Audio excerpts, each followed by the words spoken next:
Assalamualaikum warahmatullahi wabarakatuh. Salam sejahtera untuk kita semua. Yang saya hormati Bapak dan Ibu Asesor yang bertugas. Saya Samsa Yuningrum merupakan salah satu dosen di Perguruan Tinggi STKIP Kusumanegara, tepatnya pada program studi pendidikan guru sekolah dasar. Pada hari ini saya akan mendeskripsikan salah satu mata kuliah yang saya ampu dalam PDD UKTPT atau Pernyataan Diri Dosen Unjuk Kerja Tridharma Perguruan Tinggi pada bidang pengajaran.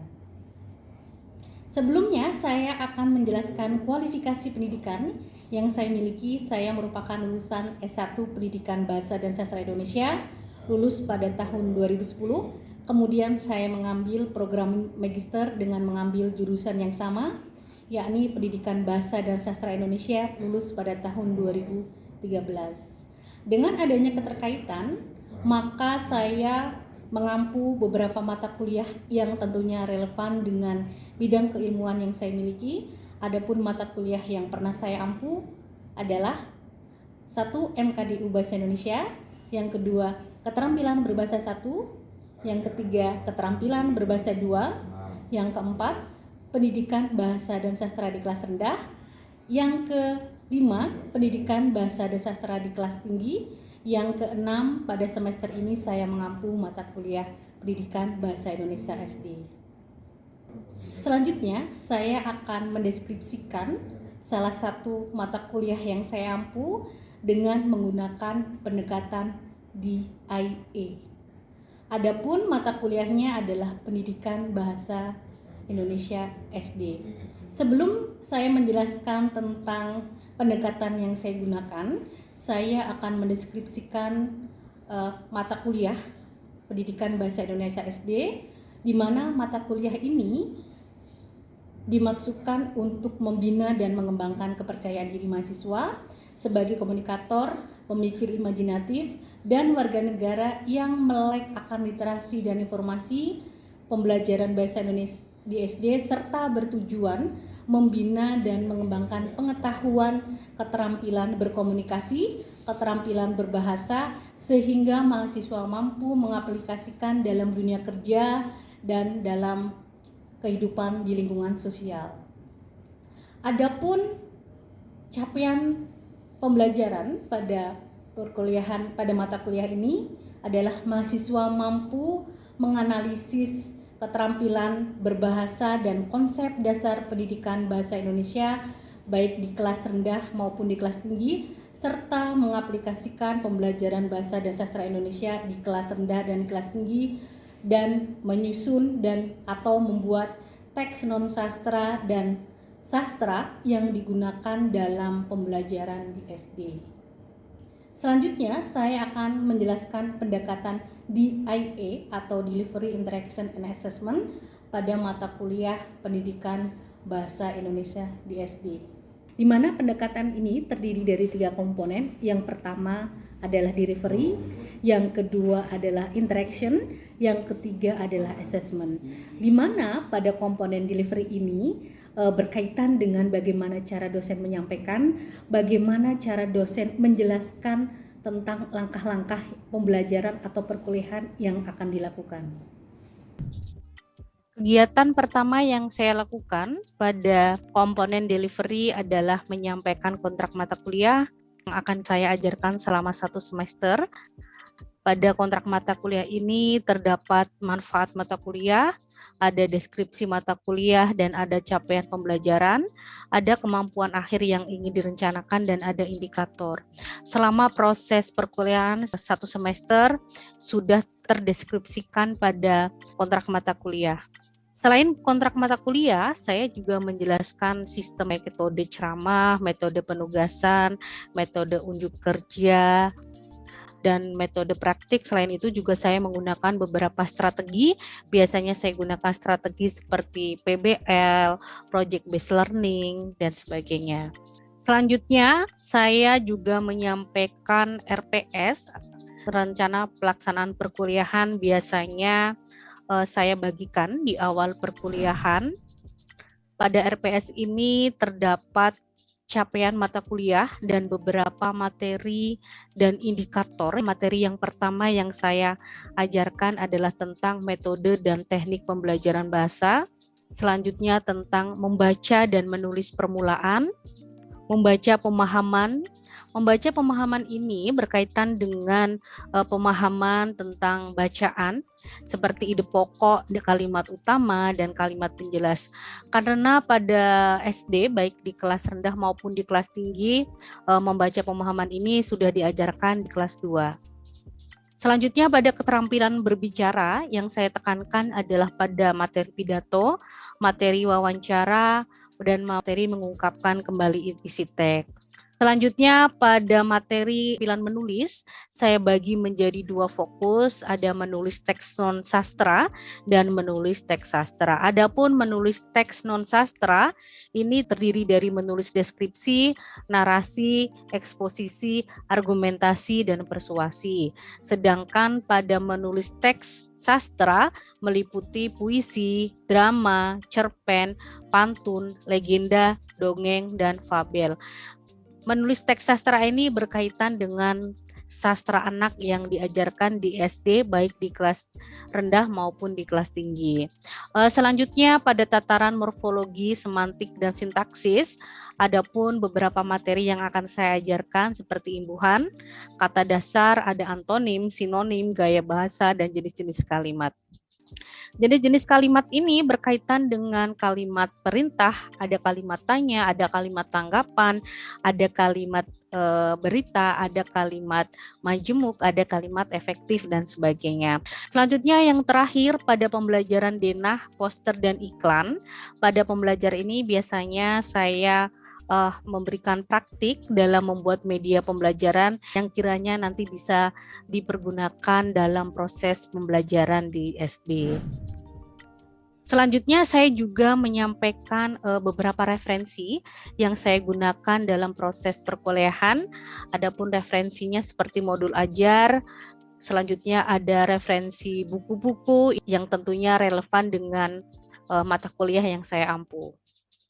Tidak hanya dari kontrak mata kuliah dan RPS, saya juga biasanya menjelaskan sistem penilaian seperti kehadiran, seperti UTS dan UAS yang biasanya saya sampaikan di awal perkuliahan. Selain itu juga saya menyampaikan dalam proses delivery ini juga berkaitan dengan media yang saya gunakan ketika proses menyampaikan delivery. Adapun media yang saya gunakan adalah Zoom meeting, di mana pada Zoom ini saya bisa langsung menjelaskan walaupun dalam proses tatap maya. WA group, pada WA group juga bisa saling memberikan materi, bisa menyampaikan materi. Melalui Google Classroom, biasanya saya menggunakan dalam mengunggah materi karena saya bisa mengecek riwayat materi apa saja yang sudah saya sampaikan. Selanjutnya pada kegiatan PTM, saya bisa menyampaikan pembelajaran secara langsung selama proses perkuliahan. Kan beda nggak? Beda. Berarti kalau menggambar ini kita membuat apa? Membuat denahnya ya. Selanjutnya pada komponen yang kedua yaitu berkaitan dengan bagaimana cara kita berkomunikasi dengan mahasiswa. Sebenarnya dalam kegiatan berkomunikasi dan berinteraksi ini tidak hanya dengan saya, dengan mahasiswa, tetapi juga menuntut bagaimana mahasiswa bisa saling berkomunikasi dan berinteraksi dengan teman sejawat. Biasanya dalam proses kegiatan interaksi ini saya melakukan seperti berdoa, saya mengabsen, saya memberikan motivasi kepada mahasiswa. Berikut merupakan media-media yang saya gunakan dalam proses pembelajaran online ketika melakukan interaksi. Yang pertama saya menggunakan WA Group. Yang kedua saya menggunakan Zoom Meeting, di mana ketika Zoom Meeting ini saya langsung bisa berinteraksi dengan mengabsen mahasiswa yang langsung saya input melalui siakat, tanya jawab berkaitan dengan materi, dan selama proses PTM saya bisa langsung berinteraksi dengan mahasiswa. Udah kasih tahu? Selain itu, interaksi juga terjalin antar mahasiswa, di mana ketika mahasiswa melakukan diskusi kecil dalam mengerjakan sebuah tugas atau produk, para mahasiswa berinteraksi dengan teman sejawat. Selanjutnya, saya juga bisa melakukan komunikasi dengan mahasiswa melalui Google Classroom. Pada Google Classroom ini biasanya saya memberikan feedback dan memberikan penilaian sehingga saya bisa berkomentar pada kolom komentar. Komponen ketiga yaitu assessment, berkaitan dengan bagaimana cara saya menilai dan metode apa yang saya gunakan. Biasanya ketika saya melakukan penilaian, saya memberikan penilaian autentik. Biasanya penilaian itu saya peroleh dari yang pertama bisa melalui tugas seperti kuis, tugas bisa dalam bentuk objektif, dalam tugas subjektif, dalam bentuk praktik, unjuk kerja, dan diskusi kelompok. Selain itu, dalam kriteria dan penilaiannya, saya juga bisa melakukan melihat mahasiswa dari diskusi kelompok. Adapun kriteria penilaian yang saya ambil dalam satu semester yaitu komponen yang pertama yang saya ambil adalah UTS. UTS itu mempunyai bobot 30%, yang kedua UAS mempunyai bobot 40%, presensi atau kehadiran mempunyai bobot 10%, penugasan ini saya ambil dari tugas individu, bisa juga tugas kelompok selama proses perkuliahan mempunyai bobot 10% dan keaktifan di kelas 10%. Keaktifan ini berkaitan dengan observasi yang saya lakukan selama mahasiswa melakukan proses perkuliahan, bisa melalui Zoom dan bisa melakukan proses tatap muka atau pembelajaran PTM. Kegiatan pembelajaran pada komponen assessment juga berkaitan dengan bagaimana cara saya menilai. Bagaimana cara saya menilai bisa digunakan dengan deskripsikan berdasarkan media. Yang pertama melalui Zoom Meeting ini saya bisa langsung memberikan tanya jawab, memberikan tugas secara lisan kepada mahasiswa dengan saya menunjuk satu persatu.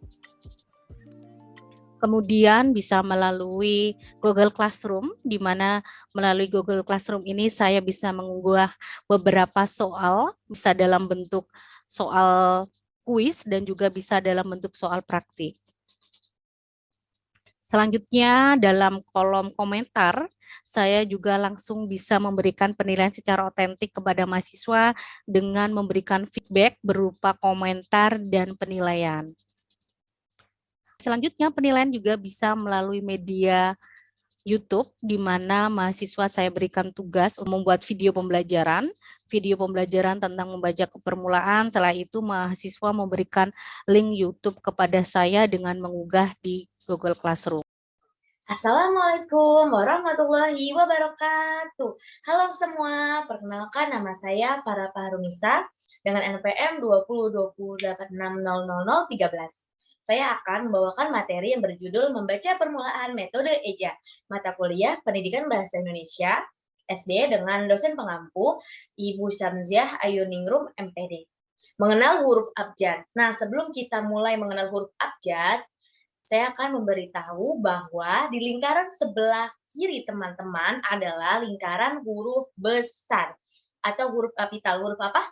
Huruf besar. Sedangkan lingkaran yang di sebelah kanan itu adalah huruf kecil. Huruf apa teman-teman? Huruf kecil. Oke. Pada saat PTM, proses asesmen atau penilaian itu bisa saya lihat secara langsung, sekaligus saya memberikan penilaian dalam bentuk observasi. Saya melihat bagaimana keaktifan mahasiswa selama proses perkuliahan. Selain itu, saya juga saya akan memberikan contoh rubrik penilaian atau evaluasi pembelajaran dari beberapa komponen penilaian. Ada kisi-kisi tes objektif, soal contoh tes objektif, kisi-kisi tes uraian, ada soal tes uraian, dan ada juga contoh soal unjuk kerja atau praktik dan skor penilaian. Selanjutnya saya akan memberikan sebuah video selama proses perkuliahan online. Assalamualaikum warahmatullahi wabarakatuh. Selamat sore. Ya, bagaimana kabarnya? Alhamdulillah sehat ya semuanya ya. Alhamdulillah. Alhamdulillah sehat, Bu. Ya. Sebelum perkuliahan dimulai, saya minta tolong Pak Fahri, silakan dipimpin berdoa, Pak. Semoga perkuliahan ini berjalan dengan lancar. Silakan, Bapak. Baik teman-teman semua, untuk sebelum memulai pelajaran ini kita berdoa dulu menurut agama masing-masing. Semoga pelajaran ini mudah kita terima dan juga menjadi ilmu yang bermanfaat bagi kita. Berdoa dimulai. Berdoa selesai. Terima kasih. Ya, terima kasih Pak Fahri. Ibu akan absensi dulu sebelum Ibu menjelaskan tentang perkuliahan hari ini. Tiara hadir? Tiara hadir, Bu. Tiara hadir. Galang hadir? Galang tidak ada. Nur Fadila hadir? Bu, ada Bu. Hadir, ya. Ini kan ada beberapa yang tidak hadir ya. Nah, sekarang Ibu mau tanya. Minggu lalu Ibu kan sempat menjelaskan tentang sebenarnya hampir berkaitan ya dengan materi yang akan Ibu jelaskan hari ini. Minggu lalu Ibu menjelaskan materi tentang apa yang berhubungannya dengan menulis. Ketika kita akan menulis. Masih ingat? Tentang judul tag, tema, kemudian judul, tema, apalagi topik dan topik, ya. Paragraf deduktif, induktif, Paragraf inti, paragraf. Ya, kalau kita akan menulis sebuah karangan berarti kita harus menulis apa biasanya? kerangka karangan. Oh ya, kerangka karangan ya. Jadi masih ingat ya. Ya, jadi untuk materi hari ini tentang menulis teks non sastra. Ini ada kompetensi akhirnya. Jadi mahasiswa itu mampu menganalisis, mengimplementasi, dan menyusun keterampilan teks non sastra dalam pembelajaran di SD. Nah, perlu mahasiswa tahu, kalau kita tahu ya dalam teks non sastra itu ada 5. Ya, ada 5 teks. Yang pertama itu ada teks dalam bentuk apa? Dari deskripsi itu menceritakan apa, menggambarkan? Gambarkan, Bu. Iya. Menggambarkan, Bu. Kalau deskripsi itu menggambarkan. Kalau narasi bagaimana narasi? Menceritakan, Bu. Menceritakan, Bu. Lebih menceritakan. Iya, menceritakan adanya kronologis. Kalau expose, berita akan kita expose gitu. Berarti apa expose? Memaparkan, ya kan? Menjelaskan, itu masuk ke dalam eksposisi. Pelajaran deskripsi yang ada di kelas rendah. Di sini ada kan ya mengajar di kelas rendah ya? Yang di kelas 3 kan Bu Siti sama Bu Neti ya yang mengajar di kelas 3. Kelas 4, Bu. Kelas 4, Bu. Oh, di kelas tinggi ya. Kalau di kelas 1, kelas 2 itu lebih cenderung mendeskripsikan benda konkret. Nah, berarti kalau kita mendeskripsikan berarti di situ kita menggambarkan ya. Kalau sudah di kelas 4, kelas 5 itu sudah membuat sebuah laporan pengamatan. Bu Siti ada laporan pengamatan, di kelas 3 itu ada laporan pengamatan. Kelas 4 ada, Bu. Nah, di kelas 4 itu ada materi tentang laporan pengamatan. Berarti kalau laporan pengamatan itu masuknya ke dalam deskripsi karena mendeskripsikan. Biasanya membuat laporan pengamatan tentang apa, Bu? Praktikum apa IPA tentang Biji kacang. Tumbuh kembang apa hewan seperti itu. Tumbuh kembang dari hewan. Setelah itu juga biasanya kan ada praktikum menanam biji kacang hijau di dalam di media kapas ya Bu ya. Biasanya kan betul.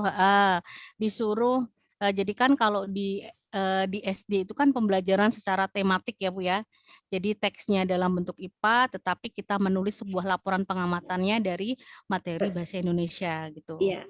Ya gitu ya. Berarti sudah difahami ya. Nah, ini coba, ini saya berikan sebuah gambar. Ini ada gambar sekolah, setelah itu ada pohon dan ada beberapa anak. Nah, coba kira-kira kalau anak kita berikan gambar seperti ini dan kita berikan tugas untuk menulis berdasarkan gambar tersebut, mudah apa tidak? Untuk kelas 4 mudah, Bu. Mudah. Mudah, Ya. Bu. Sangat mudah kalau untuk kelas 4. Kalau kelas 4 lebih enak kita bawa ke luar kelas ya Bu ya. Ini biasanya untuk di kelas-kelas rendah. Kalau kelas rendah bagaimana biasanya ciri-cirinya apa yang pertama? Apa dulu yang akan kita tulis? Biasanya mereka kita kasih gambar seperti hewan yang zaman dahulu, seperti apa Ciri-cirinya. Iya, ciri-cirinya. Itu mereka bisa. Gambarnya satu-satu. Kalau banyak gambar, maka mereka masih bingung untuk Masih bisa bingung. Ya, Bu. Kalau yang banyak gambar itu biasanya ini suster biasanya digunakan untuk menulis narasi, digunakan dalam bentuk gambar seri. Nah, kalau misalkan kita berikan gambar seperti ini, clue apa yang akan kita tulis pertama biasanya? Sekolah. Sekolah. Ah, sekolah yang bagaimana? Ada anak murid. Terus setelah itu ada apa lagi? Ada pohon misalkan. Halaman sekolahku sangat bersih. Itu di depan halaman sekolah banyak anak murid yang sedang bermain, misalkan. Tepat di bawah pohon ada apa ini? Tempat sampah ya. Ada tempat sampah dan ada kursi untuk duduk. Nah, jadi kalau kita menulis sebuah deskripsi, itu boleh nggak kita menggambarkan ciri-cirinya apa dulu yang di sini? Seperti yang Ibu berikan di materi sebelumnya tentang kerangka karangan. Berarti kan di sini ada sekolah, setelah itu ada apa lagi? Anak murid itu seperti ini ya, kalau kita suruh yang seperti dipaparkan Bu Siti permasalahan ya, jangankan Bu untuk menulis sebuah karangan, terkadang kan ada anak yang susah untuk menulis, nah seperti itu. Kalau kita berikan sebuah kerangka itu kan kita susunnya agak banyak kalau untuk tataran mahasiswa kan dengan mudah. Tetapi kalau anak SD, kita ciri-cirinya dulu nih di sini deskripsi apa yang kita amati. Ada sekolah, terus ada Murid, ada anak murid, ada apa lagi? pohon. Ada pohon dan sebagainya. Nah, dari kata-kata yang sudah dihasilkan dari gambar ini, bisa apa tidak kita susun menjadi sebuah karangan sederhana? Bisa, Bu. Bisa Bisa, ya. Bu. Jadi gini, kalau kita memberikan tugas menulis kan banyak terkadang anak yang kalau tidak punya pembendaraan kata atau konsep pasti akan susah apa yang akan saya tulis. Tetapi kalau kita dengan memberikan ciri-ciri seperti ini, insya Allah nanti akan bisa ya dengan mudah. Ya. Ada yang ditanyakan lagi dari deskripsi? Kalau tidak ada, Ibu lanjut ke narasi. Nah, kalau narasi tadi menggambarkan apa menceritakan? Menceritakan. Menceritakan. Nah, kalau narasi itu kata kuncinya berarti menceritakan. Menceritakan bisa suatu kejadian, bisa suatu peristiwa yang disusun secara kronologis. Kronologis itu bagaimana? Sesuai dengan kejadian atau peristiwa. Ya, urut sesuai dengan kejadian atau peristiwa. Kalau di dalam tulisan narasi atau teks narasi ataupun paragraf narasi, itu pasti ada peristiwanya, ada tokohnya, ada waktunya. Nah, kalau di dalam narasi, ini dibagi menjadi dua, ada dalam bentuk apa yang pertama? Non-fiksi dan fiksi. Kalau non-fiksi itu yang bagaimana? Peristiwa yang sebenarnya yang dialami. Ya, gitu. yang sebenarnya dialami. Berarti laporan perjalanan. Nah, laporan perjalanan ini biasanya pernah nggak? Biasanya kalau di SD apa contohnya? Kalau narasi. Field trip pakai laporan perjalanan. Pulang pergi ke sekolah bisa mungkin. Pulang pergi ke sekolah, field trip bisa. Setelah itu juga bisa juga nggak? Kalau misalkan cerita liburan, jadi Bisa. kalau narasi bisa. Ya, terus berita. Nah, kalau di SD itu ada nggak materi berita? Ada, Bu. Ada materi berita. Ada kegiatan mungkin outing kelas keluar gitu juga ada, Bu. Ada, ya berarti kan di situ menulis sebuah laporan perjalanan. Intinya kalau menjelaskan nanti mengajarkan materi misalkan ada laporan perjalanan, berarti harus diajarkan. Nah, ini bisa nggak kita tulis satu paragraf? Ini kegiatannya apa ini? Kegiatan pramuka, Bu. Kegiatan pramuka akan melakukan apa? Misalkan satu, kegiatan pramuka akan melakukan apa ini? Bersiap-siap untuk menjelajah kali ya, Bu. Menjelajah, kegiatan pramuka untuk menjelajah. Nah, biasanya kan dijelaskan namanya siapa saja. Nah, setelah itu apa ini gambar kira-kira yang kedua clue-nya? Melihat peta. Siswa-siswi sedang melihat peta. Ya, siswa-siswi sedang melihat peta. peta ya, melihat peta. Biasanya kan kalau kita menjelajah itu kan ada peta, terus ada sandi-sandi ya kan yang akan dipecahkan. Nah, ketiga ini apa ini kegiatannya? Susur sungai, Bu. Telusur sungai atau menyeberangi sungai. Nah, menjelajah ini kan menjelajah biasanya kalau kegiatan pramuka itu kan menjelajah ini dari sekolah sampai ke sekolah lagi kan. Jadi mereka harus memecahkan sandi-sandi untuk melewati pos-pos tertentu. Nah, ini bisa nggak kita buat menjadi sebuah karangan atau tulisan narasi? Bisa, Bu. Bisa, Bu. Bisa ya, dengan mudah ya. Mudah mana kalau ada gambar sama tidak? Ada gambarnya Lebih lebih mudah Udah kalau ada ada gambarnya, Bu. Gini ya, gini untuk teman-teman mahasiswa harus bisa dibedakan. Jadi tidak semua media, tidak semua model itu cocok untuk semua materi. Kita tahu dari konsep dari deskripsi itu kan menggambarkan, berarti lebih contoh menggunakan media gambar biasa ya. Tetapi kalau dalam narasi itu cocoknya karena ada kronologisnya, ada urutan waktunya, berarti lebih cocok menggunakan apa? Gambar seri. Sedikit tanya jawab. Coba ini kira-kira apa ini? Dia memakai rok panjang warna coklat. Betapa sesuai benar dengan warna blus panjangnya. Rok dan blus-blusnya seakan menambah keanggunan pribadinya. Apa ini? Deskripsi. Ya benar, dalam bentuk deskripsi. Kenapa ini deskripsi? Menampilkan ciri-ciri seorang itu. gadis. Iya, berarti Keterangannya lebih detail, Bu. iya menggambarkan ya. Jadi intinya menggambarkan, mendeskripsikan dari seseorang secara detail atau Ibu mau tanya jawab nih. Kalau deskripsi konsepnya lebih ke apa deskripsi? Menggambarkan. Menggambarkan apa? Ciri-ciri benda, Bu. Ciri-ciri benda. Ciri suatu Objek atau suatu benda ya. Kalau narasi? Menceritakan adanya proses. Ceritakan adanya sebuah kronologis ya.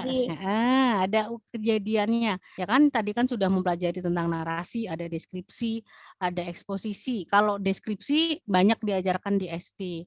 Eksposisi hanya sebagian seperti manfaat-manfaat dari misalkan manfaat dari buah gitu. Kalau argumen itu dalam bentuk tanggapan atau saran. Kalau dalam bentuk narasi banyak, ada cerpen ya kan? Terus ada lagi laporan perjalanan. Ya, ada kalau dalam bentuk persuasi itu di SD hanya ditekankan pada materi poster dan iklan. Berarti kalau di SD itu materinya sebenarnya ya laporan perjalanan ya masuk ke dalam narasi gitu ya. Jadi nanti ada penugasannya